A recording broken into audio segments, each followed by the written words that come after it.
Hello everyone, welcome to the Mysterious Stories channel, where you'll discover the most mysterious, scary, and fascinating stories. Make sure to turn up the volume and get ready for a spine-chilling experience you won't forget. The border on the neighboring country's side has a river separating the two countries. On the Thai side, there are many farms and rice fields on the neighboring country's side, which is mountainous and hilly. Back then, development was not as advanced as today. Roads were dirt tracks and electricity was not yet available. At that time, I was about 11 years old. My parents were farmers cultivating land on the neighboring side, which meant I had to cross between the two countries regularly. The story I will tell is about Uncle Sore. I heard it when I was staying at the farm on the neighboring side. Uncle Sore had previously been a soldier for a local indigenous militia.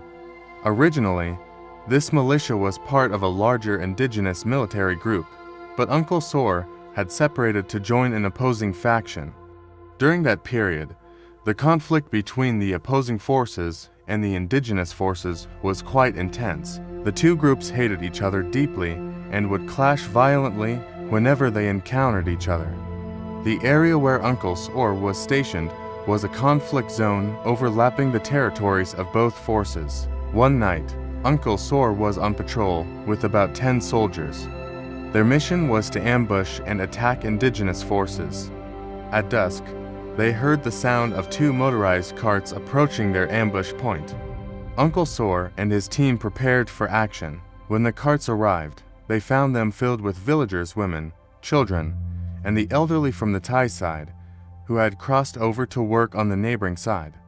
When they saw the soldiers, the villagers became frightened and started crying and panicking, and communication was hindered by the language barrier. The soldiers, unable to understand the villagers and believing they might be spies, decided to interrogate them. As the situation escalated, a soldier accidentally struck one of the villagers with the butt of his rifle, causing chaos. Some villagers tried to escape, while others attempted to seize the soldiers' rifles. In a fit of rage and fear, the leader of Uncle Sore's unit ordered the execution of all the villagers. Despite Uncle Sore's protests, the order was carried out, and the bodies were left by the roadside. As time passed and the conflict between the two sides began to ease, rumors about the massacre spread. Locals claimed to hear the ghosts of the victims crying out for help at night, and some reported seeing ghostly figures or hearing eerie noises in the area. Uncle Sore later recounted that his unit was assigned the same ambush mission. On a dark moonless night, they were once again in the dense, pitch-black jungle. Suddenly, they heard strange, rapid movements, which they initially thought were enemies. However, the speed and nature of the movement suggested something non-human. As they tried to identify the source, soldiers began to experience unexplained slaps to their faces, with no visible cause due to the darkness. The commanding officer, frustrated, fired in the direction of the noises, and everything went silent.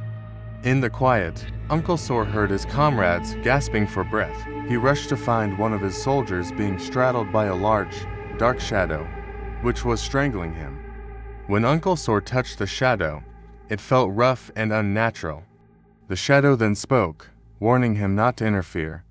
Despite attempts to help, the soldiers could not overcome the shadow until Uncle Sore used a sacred amulet given by a monk.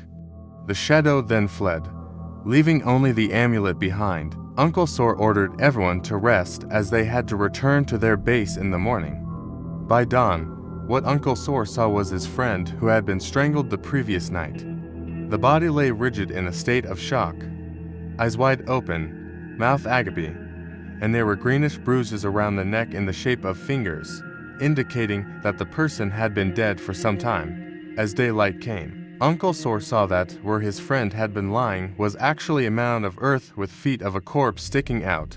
It was a grave covered with dirt. Driven by curiosity, Uncle Sore's unit leader ordered them to dig up the corpse to see if it was that of a soldier or a civilian. When they dug it up, they found it was the body of a civilian, a woman with a swollen belly, who had been buried alive. After examining the body, they buried it again with the soldiers' bodies. The next event Uncle Sor described was a turning point in his life. During that period, it was the time for a celebratory feast for the opposing soldiers. They were all drinking heavily, stumbling around in drunkenness. Uncle Sor was also drinking, but had not consumed too much. As night fell and the party ended, everyone scattered to sleep, some near the campfire, others on hammocks, while some slept sitting up, still holding their liquor bottles. Uncle Sor woke up with a stomachache and went to relieve himself at the base camp. While doing his business, he heard strange noises, like people choking or gasping, and sometimes sounds of things hitting the ground. He noticed these noises came from their own base, not far away. He sneaked over to investigate and saw over 20 enemy soldiers slaughtering his comrades one by one, without using guns. Uncle Sor was terrified and fled for his life, swimming across to the Thai side. After that, he wandered and worked in Thailand, with his entire unit having been killed except for him. It was as if he had already died and he never returned to be a soldier or cross back to that side again. This was the whole story. The disciple, you're not ordinary. Next, let me tell you about a story my father recounted. During the massacre, his friends were farmers from the Thai side who had gone to work on the other side and never returned. It was believed that the events my father told me about and Uncle Sor's story might be the same incident. War brings about such horrors, and some people may not want to die, but are caught in a situation where they do not know what awaits them. In the cold embrace of winter, Captain David Thompson led his team of soldiers on a training exercise in a remote mountainous region.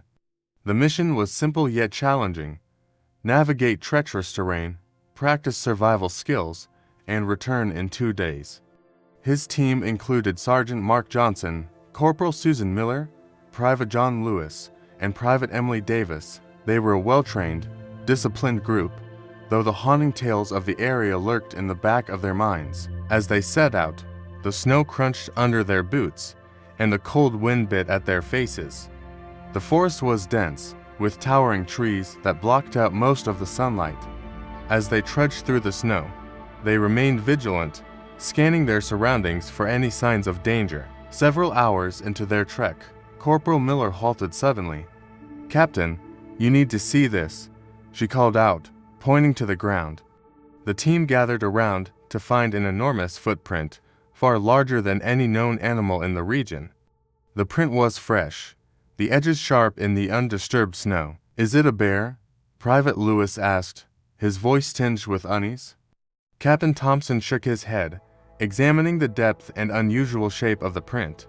"I don't think so," he replied, his brows furrowed in thought. They photographed the footprint, noting its size and the direction it led. By evening, they reached their first checkpoint and set up camp. The air was crisp and clear, stars twinkling in the night sky. As they prepared for the night, a sense of unease settled over them. Sergeant Johnson and Private Davis took the first watch, their breath visible in the cold air. The forest was eerily silent, the only sounds the occasional rustle of leaves and distant animal calls. Suddenly, a loud snap echoed through the trees, followed by the sound of something large moving. Johnson and Davis exchanged tense glances, their flashlights cutting through the darkness. "Probably just the wind," Davis muttered, though her voice lacked conviction. The next morning, the team resumed their journey, the unease from the previous night still lingering. As they ventured deeper into the forest, they found more of the massive footprints, each one leading them further into the unknown.